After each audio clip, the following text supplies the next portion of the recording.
নমস্কার বন্ধুরা, সুন্দরবন সিরিজের আরও একটি নতুন ব্লগে আপনাদের সকলকে স্বাগত। এই সিরিজের প্রথম ভিডিওতে আপনারা দেখেছেন বহরমপুর থেকে আমরা আমাদের যাত্রা শুরু করে শিয়ালদা পৌঁছই, সেখান থেকে ক্যানিং, তারপর লঞ্চে উঠে এক জমজমাটি খাওয়া দাওয়া হয়। অতপর সন্ধ্যের সময় আমরা পাখিরালয় পৌঁছাই। সেখানে হোটেল O2-তে আমাদের থাকার ব্যবস্থা করা হয়। রাত্রে চিকেন বারবিকিউ এবং দুর্দান্ত নৈশভোজ সেরে আমাদের প্রথম ব্লগটি শেষ করেছিলাম। এই সিরিজের প্রথম ব্লগটি যদি আপনারা মিস করে থাকেন, আমি আই বাটনে প্রথম ব্লগের লিঙ্ক দিয়ে রাখলাম, আপনারা সেখান থেকে গিয়ে দেখে নিতে পারেন। আজকের পর্বে আমি আপনাদের নিয়ে যাব সুন্দরবনের কোর এরিয়াতে। সেখানকার বন্যপ্রাণ, দুপুরের ভুরিভোজ, সন্ধ্যেয় লোকাল মার্কেটে কেনাকাটা এবং তারপর স্থানীয় মহিলাদের দ্বারা নৃত্যানুষ্ঠান, এই সব কিছুই থাকছে আজকের পর্বে। তো চলুন দেরি না করে আজকের পর্ব শুরু করা যাক। সুন্দরবন সফর 2024। সকাল সকাল রেডি হয়ে আমরা জেটিঘাটের দিকে রওনা হলাম। আজ আমরা যাব সুন্দরবনের কোর এরিয়াতে। যাবার সময় রাস্তার দুধারের যে ঘরবাড়িগুলো, সেগুলো আমাকে বেশ মুগ্ধ করছিল। সুন্দরবনের গ্রাম মানে একটা অন্যরকম অনুভূতি। সামনে যে বাড়িগুলো আছে সেগুলো একটু অন্যরকম। আমরা সাধারণত গ্রামের মধ্যে যেসব যে ধরনের বাড়ি দেখে থাকি, এগুলো তার থেকে অনেকটাই ডিফারেন্ট। এখানে প্রায় প্রতিটা বাড়িতে এরকম একটা করে ছোট ছোট পুকুর পেয়ে যাবেন আপনারা, প্রায় প্রতিটা বাড়িতেই। বাড়িগুলো একটু অন্য ধরনের। বাড়ির সামনে ছোট্ট একটি জায়গায় সবজি চাষ করেছে। আর বাড়িগুলো অনেকটা এইরকম ধাঁচের তৈরি। আপনাদের ভালো লাগবে আপনারা যদি সকালবেলায় এসে গ্রামটা ঘুরতে চান।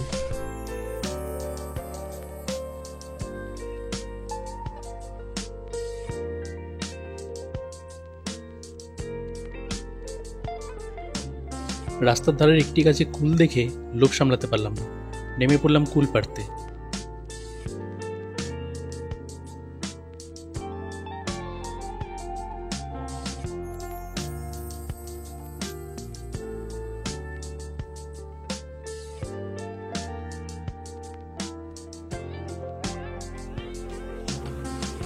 কিছু গ্রামবাসী ধান ঝাড়াইয়ের কাজ করছিল।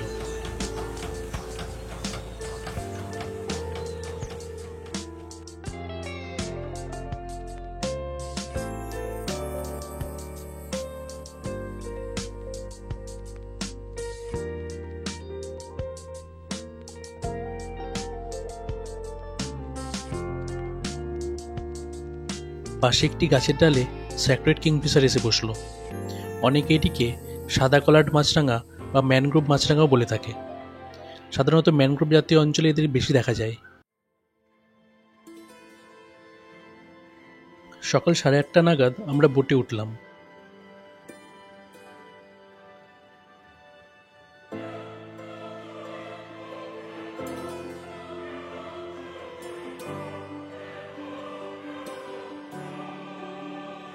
আজকের ট্রিপ নিয়ে আমি বেশ এক্সাইটেড ছিলাম, কারণ আজকে আমরা যাচ্ছিলাম কোর এরিয়াতে। আর কোর এরিয়া মানে এই বন্যপ্রাণকে খুব কাছ থেকে দেখা।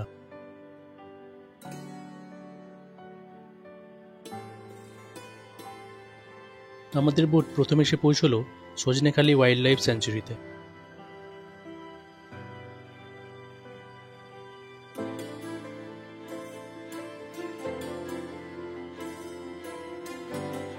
প্রথম যে প্রাণীটা আমাদের স্বাগত জানালো সেটি সুন্দরবনের বানর। সুন্দরবনের প্রতিটা স্থানে আপনি এদের দেখতে পেয়ে যাবেন। মানুষ দেখলেই এরা খাবারের আবদার করে, তবে এদের থেকে কিছুটা সাবধানতা অবলম্বন করাই ভালো, কারণ সুযোগ পেলেই এরা হাত থেকে মোবাইল, ম্যানিব্যাগ ইত্যাদি কেড়ে নিতে পারে। তাছাড়া অনেক সময় দেখা গেছে এরা ট্রলারের ভেতরে ঢুকে সেখান থেকে পোশাক, খাবার সহ বিভিন্ন জিনিসপত্র নিয়ে বনের ভেতরে চলে যায়। সজনেখালিতে একটি ওয়াচ টাওয়ার রয়েছে। আপনার এই 58 আইল্যান্ডের মধ্যে বাঘ গণনা করে দেখা গেছে অ্যাপ্রক্স 100 বাঘ আছে। তো এবছর যখন গণনা হবে নিশ্চয়ই আশা করা যাচ্ছে আরও 30 পিস বাঘ বেশি হতে পারে। এখানকার রয়্যাল বেঙ্গল টাইগার, এখানে অন্য কোনো বাঘ, একই জাতি বাঘের বিভিন্ন ধরনের নাম হয়। আচ্ছা, তো সেই হিসেবে আমাদের এখনও যেহেতু গণনা শুরু হয়নি, তো 24-এ গণনার পরে মনে হচ্ছে যে অ্যাপ্রক্স 130-র উপরে বাঘ চলে যাবে। কারণ গত বছরের তুলনায় এবছর বাঘের সাইটিংটা সব থেকে বেশি হয়েছে। বন্যপ্রাণীদের জল খাওয়ার জন্য এখানে কিছু মিষ্টি জলের পুকুর কেটে রাখা হয়েছে। আমার ক্যামেরা রেঞ্জ থেকে অনেক দূরে দুটি মদনটাক পাখিকে বসে থাকতে দেখলাম। আর দেখলাম ওয়াচ টাওয়ারের দেওয়ালে একটি বড় মৌমাছির চাক। এত বড় মৌমাছির চাক এত কাছ থেকে দেখার সুযোগ আমার আগে কখনো হয়নি।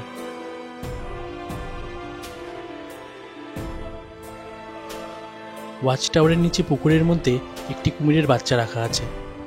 জনসাধারণকে সুন্দরবনের কুমির এত কাছ থেকে দেখানোর এটি একটি সরকারি প্রচেষ্টা।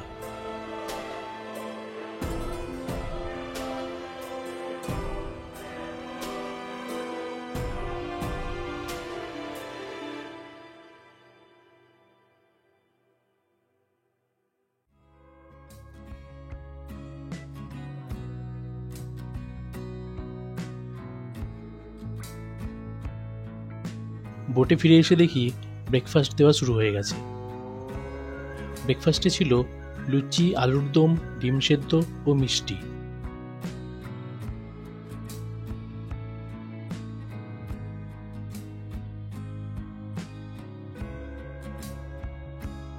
আমাদের বোট এগিয়ে চলছিল পরবর্তী গন্তব্যের দিকে। পরবর্তী গন্তব্য ছিল সুধন্যখালী ওয়াচ টাওয়ার।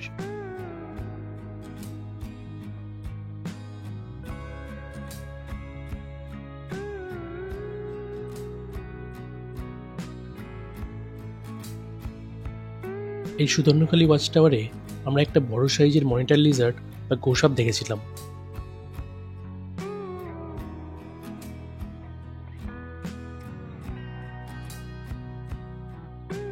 বোটে ফিরতেই সবাইকে একটি করে ডাব দেওয়া হয়।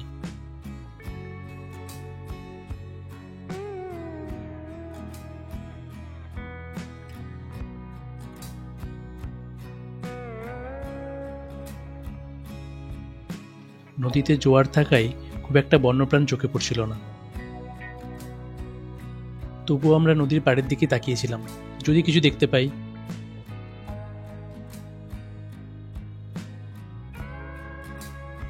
ঠিক তখনই সুবীরদা দুহাতে মাছ ভাজার থালা নিয়ে আমাদের সামনে এসে দাঁড়ায়।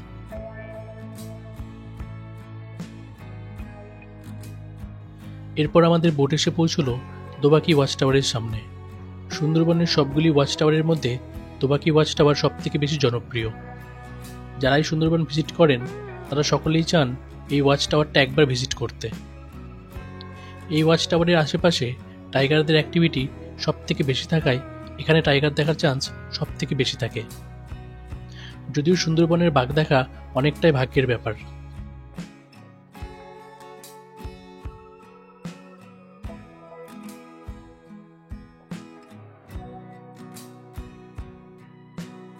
এখানে ওয়াচ টাওয়ার ছাড়া প্রায় 1/2 কিলোমিটার লম্বা একটি ক্যানোপি ওয়াক আছে, যেটি গ্রাউন্ড থেকে 20 ফুট ওপরে অবস্থিত। এই ক্যানোপি ওয়াকে স্ট্রং নেটের সাইড ফেন্সিং করা আছে। এখান দিয়ে হেঁটে যাওয়ার সময় আপনারা সুন্দরী সুন্দরবনের প্রাকৃতিক সৌন্দর্য উপভোগ করতে পারবেন। এখানে বন্যপ্রাণীকে খুব কাছ থেকে দেখা যায়।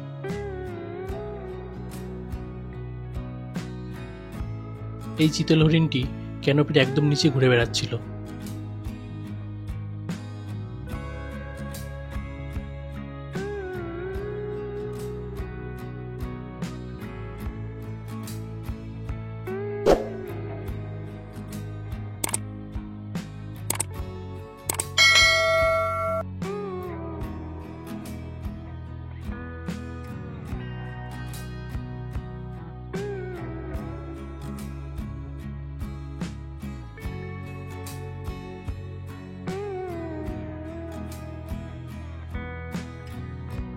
সুন্দরবনের অন্যান্য ওয়াচ টাওয়ারগুলির মতো এই ওয়াচ টাওয়ারের সামনেও একটি মিষ্টি জলের পুকুর আছে।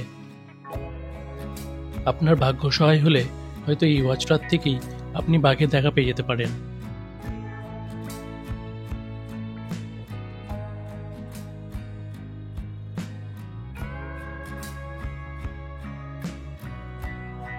এখানে একটি বনবিবির মন্দির আছে। বনবিবি হলেন বাংলাদেশ ও ভারতের পশ্চিমবঙ্গের অন্তর্গত সুন্দরবন অঞ্চলে মৎস্যজীবী, মধু সংগ্রহকারী ও কাঠুরিয়া জনগোষ্ঠীর দ্বারা পূজিত এক লৌকিক দেবী। উক্ত জনগোষ্ঠীর মানুষেরা বাঘের আক্রমণ থেকে রক্ষা পেতে বনবিবির পূজা করেন।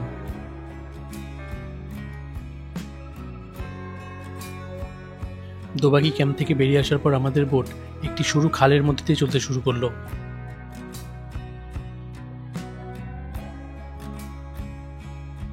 এরপরে আসলো বহু প্রতীক্ষিত মধ্যাহ্নভোজনের সেই সময়।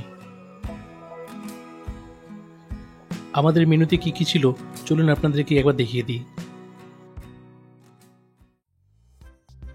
প্রথমেই পাতে পড়লো 1 কুচি লেবু,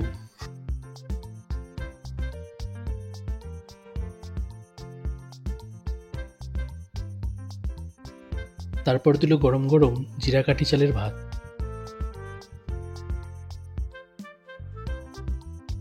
তারপরে ভাতের উপরে দিল ভেজ ডাল,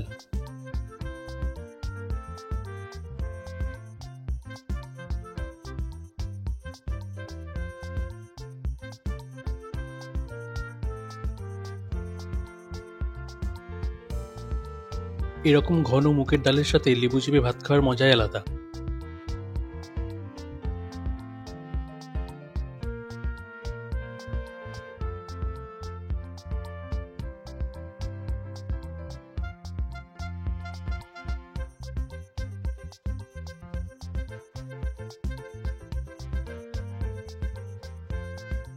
এরপর পাতে এসে পড়ল আলু পটল চিংড়ি। আলু পটল চিংড়িটা সেই হয়েছিল খেতে।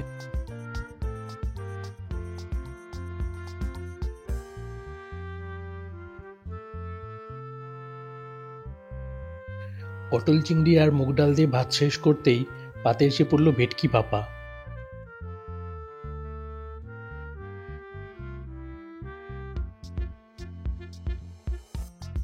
সুন্দরবনের নদীর এই ভেটকি মাছটা ছিল খুবই ফ্রেশ।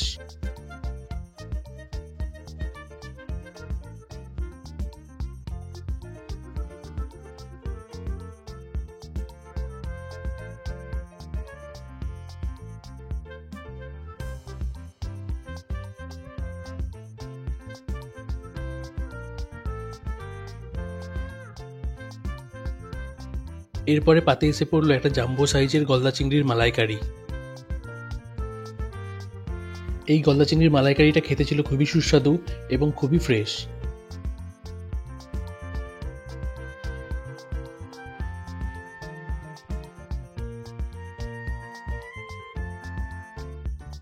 শেষ পাতে এসে পড়লো আমের চাটনি।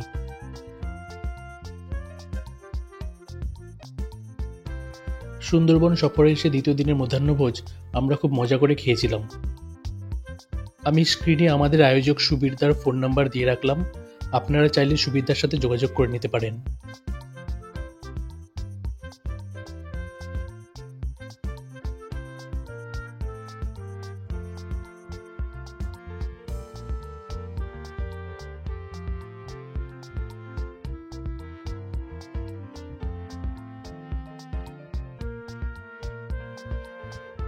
এরপর আমাদের বোট পাখিরালয়ের অভিমুখে যাত্রা শুরু করলো।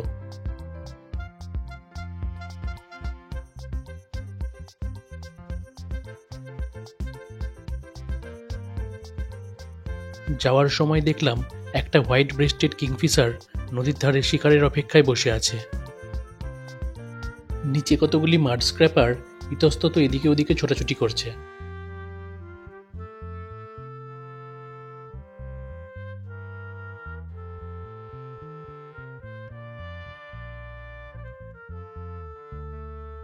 সুযোগ বুঝে মাছরাঙাটি একটি মাড স্ক্র্যাপারকে ধরে পূর্বের স্থানে এসে বসল।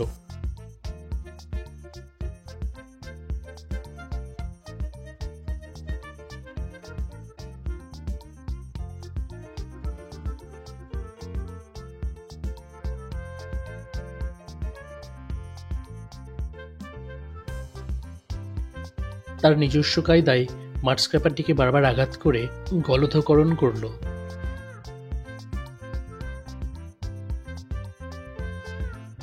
আশেপাশের এই অপূর্ব দৃশ্যগুলি দেখতে দেখতে আমাদের বোট পাখিরালয় ঘাটে এসে পৌঁছল। আজকে সারাদিনের সফর বেশ মজা করেই কাটালাম। স্থানীয় মহিলাদের দ্বারা রাতের বিশেষ অনুষ্ঠান এবং রাতের ভোজন পুরোটাই থাকছে এই ভিডিওতে। আশা রাখছি পুরো ভিডিওতেই আপনারা আমাদের সঙ্গে থাকবেন।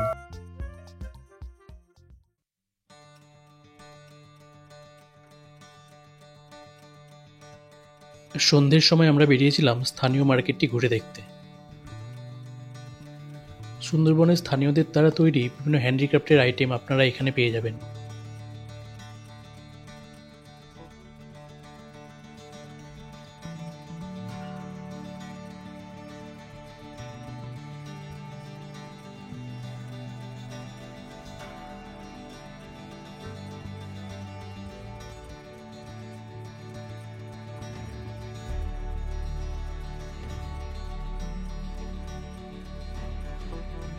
ঘর সাজানো হোক বা কাউকে উপহার হিসেবে দেওয়ার জন্য আপনারা এখান থেকে এগুলি নিয়ে যেতে পারেন।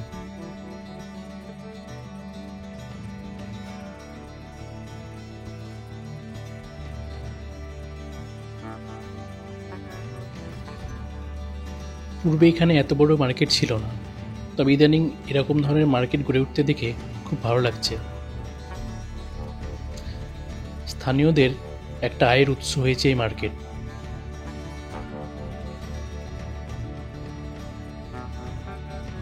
কেনাকাটা শেষ করে হোটেলে ফিরে আসতেই দেখি স্থানীয় মহিলাদের দ্বারা একটি নৃত্যানুষ্ঠানের আয়োজন করা হয়েছে।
অনুষ্ঠান চলাকালীন আমাদের স্ন্যাক্সে ছিল চিকেন বারবিকিউ আর পমফ্রেট ফ্রাই।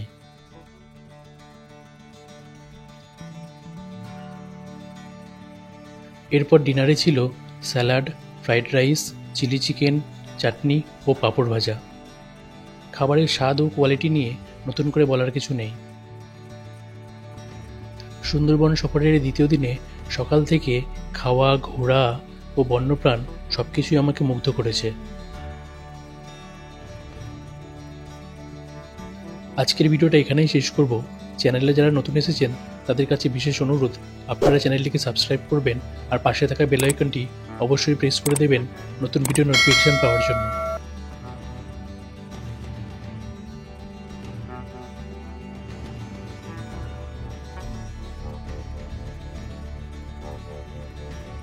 সুন্দরবনের তৃতীয় দিনের সফরে আমরা গেছিলাম ঝড়খালি।